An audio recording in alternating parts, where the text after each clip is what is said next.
Qeyd etdiniz ki, qeyri-ənənəvi təbabət artıq bir trendə çevrilib. Başqa bir trend də var. Son illərdə sosial şəbəkələrdə, internet məkanında, əminəm ki, televiziyalarda da, ümumiyyətlə informasiya məkanında sağlam həyat tərzi çox populyar bir mövzuya çevrilib və bu doğrudan da son illərin bəlkə də ən populyar trendlərindən biridir. Səhiyyə Nazirliyi bu trendə dolayısıyla olsa da qoşulubmu? Bu məncə bir imkanlar yarada bilir Səhiyyə Nazirliyi üçün. Bu sağlam həyat tərzinin populyarlaşdırılması, təşviqi və əhali arasında daha sağlam həyat yaşamaq naminə hansısa nazirlik tərəfindən hansısa təbliğat və ya başqa bir tədbirlər həyata keçirilirmi? Düz deyirsiniz, nəinki qoşulub, bu birbaşa bizim vəzifə borcumuzdur. Azərbaycan Respublikasının 2022-2026-cı illər üçün sosial-iqtisadi inkişaf strategiyasının ayrılmaz bir hissəsidir və bu fəaliyyət birbaşa Səhiyyə Nazirliyinə tapşırılıb. Əhalinin sağlam həyat tərzinin təmin edilməsi ilə bağlı. Məhz buna görə də Azərbaycan Respublikasının Səhiyyə Nazirliyi Sağlam Radio 93 FM hamınızın tanıdığınız bir radio ilə sıx əməkdaşlığı nəticəsində bu proses fərqli bir səviyyə qalxdı. Belə ki, radionun ilk efiri 2024-cü ilin 3 iyun tarixində baş tutub. O vaxtdan mütəmadi olaraq hər həftənin 5 günü efirə çıxır.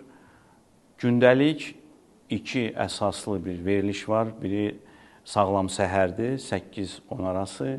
O birisi Sağlam Həyat 6-8 arası axşamlardır. Və hər saatın sonunda Sağlam Xəbər rubrikası çıxır efirə. İnanıram ki, izləyicilərimiz, dinləyicilərimiz çoxdur. Həmən rubrikalarda bizim həkim ekspert mütəxəssislərimiz və elmi tədqiqat institutlarının aparıcı həkimləri, hətta rəhbərləri də iştirak edirlər. Və biz bu proqramlar çərçivəsində əhaliyə sağlam həyat tərzi barədə düzgün, elmi əsaslı məlumatlar çatdırırıq.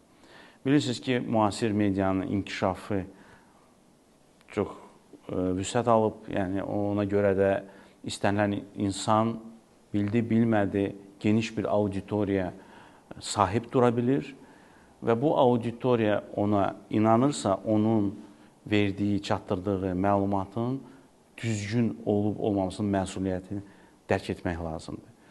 Ona görə də Sağlam Radio məhz bu baxımından yalnız peşəkar, öz işini bilən, öz fəaliyyətini uzun illərcə məhz bu sahəyə həsr etmiş ekspertləri dəvət edir və onların dilindən çıxan, səsləndirilən məlumat elmi əsaslı məlumatdır.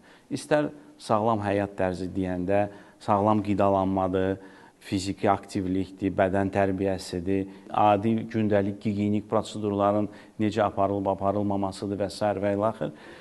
Bunlar hamısı elmi əsaslı şəkildə əhalimizə çatdırılmalıdır. Xüsusilə vurğulamaq istəyirəm ki, həmin radioda reklam vaxtı heç bir dərman vasitəsi, tibbi xidmət və ya tibb mərkəzinin reklamı verilmir, aparılmır, qadağadır. Bu sırf sağlam həyat tərzinin təbliği ilə məşğul olan verilişlərdir. Artıq 2 ildir fəaliyyət göstərir, geniş dinləyici auditoriyası var. 1 ili tamamlığında şəxsən özüm də qonaqları oldum. Oradakı yaşanan həyəcan, maraq hamısının şahidi oldum. Düşünürəm ki, bundan sonra da radionun əhalimizə çatdırılan və radio ölkəmizin bütün bölgələrində səsləndirilir.